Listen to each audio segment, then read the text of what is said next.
Welcome back to The Hill on NewsNation. Financial deception. That is what Republicans are accusing President Biden's family of while he was the vice president of the United States. The House Oversight Committee Chairman James Comer holding a press conference earlier today to discuss his investigation into alleged influence peddling. Watch. President Biden has claimed since the 2020 election that his family has not received money from China. That was a lie in 2020, and he continues to lie to the American people now. The Bidens have received millions of dollars from China. It is inconceivable that the president did not know it. Joining us now is a member of the House Oversight Committee who was at that press conference earlier today, Congresswoman Nancy Mace from South Carolina. Congresswoman, thanks for joining us. Appreciate it. Thank you. So we saw you in the video there right next to Congressman Comer. You're a part of the committee. Can you just lay out for us the accusations and the evidence that you have regarding them?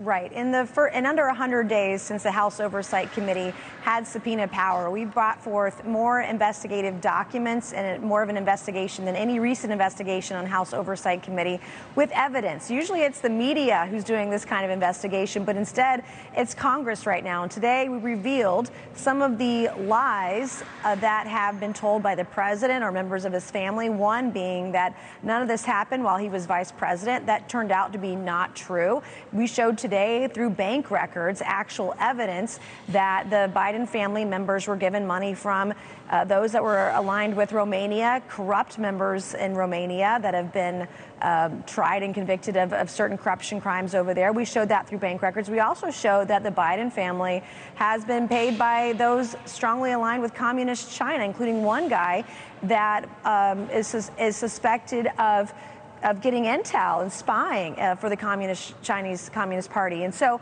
when you look at the totality of over 20 shell companies, the totality right now we're at about 10 million and counting. There's much more, many more millions. If you look at the suspicious activity reports, that will come from the bank records. All the totality of evidence, something doesn't smell right here. And where there's smoke, there's Congresswoman, fire. We don't know why. You know the criticism is there's a difference between something doesn't smell right and then accusing the president of the United States and or his family of a crime. Do you have any sort of smoking gun that a crime was committed?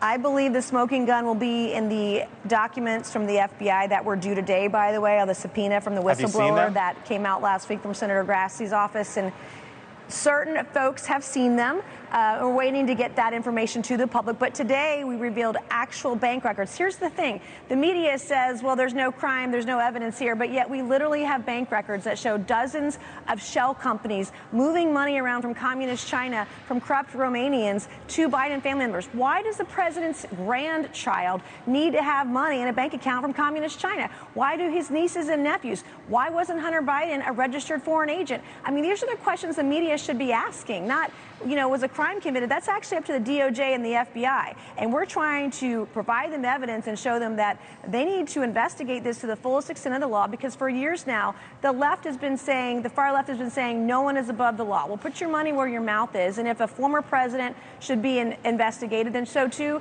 if there's corruption in the current president's family or himself, he should be investigated as well. You look at the revolving door, over 80 meetings with Hunter Biden business associates. When you look at the text messages and the emails, and you see the amounts of money that were being moved around in these shell companies, the American people deserve answers.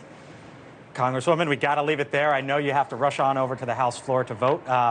So we'll leave it at that. Thank you. We hope to have you back at some point. Thank you for joining us here on The Hill. Appreciate it. Congresswoman Nancy Mace. Thank you. All right, so let's get some insight on that interview. Joining us to help break it down is Washington correspondent Joe Khalil. Joe, you've been following this all day. You just heard from the Congresswoman. What'd you make of it? Yeah, I thought it was interesting. I want to hone in on one thing that she said. When you pressed her on whether there was a crime committed, she said, that's not our job. And so shameless plug here, NewsNation, last night we broke the story, actually scooped what was going to be in these bank records. And so we knew last night, 10 members of the Biden family and associates, this Romanian connection. But even in reporting it out last night, we were asking our sources, okay, do you have any evidence of a crime? Do you have any link between, foreign money and one specific decision that Joe Biden has made, one policy, anything that you can say, yeah, he did that because of this foreign money? And what we kept hearing over and over again was, that's not our job. Thanks for watching. Go to newsnationnow.com to find News Nation on your television provider. And don't forget to subscribe. Click the red button to get more of News Nation's fact-driven, unbiased coverage.